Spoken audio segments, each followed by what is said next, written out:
একটা ঘাইরা আর একটা বাসা। এটা হলো বাসা মাছ, যমুনার বাসা মাছ খাইলাম, মাশাআল্লাহ অনেক স্বাদ। এটা হলো ওইটা ঘাইরা না, এইটা ঘাইরা, এই বড়টা ঘাইরা, ইনফরমেশন ভুল। আর এটা হলো বাসা না, এটা বাসা। দুইটাই ওই যে যমুনা নদীর মাছ, ওই দেখা যমুনা নদী। চাষা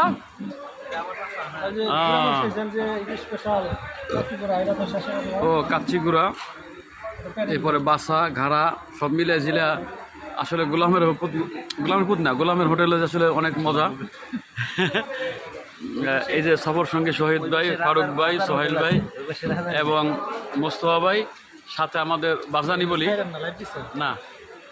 এরপরে এই সব মিলে ছিল না, এই সিরাজগঞ্জের ঐতিহাসিক গোলামের হোটেল, গোলামের হোটেল। সালাম আলাইকুম রহমতুল্লাহ।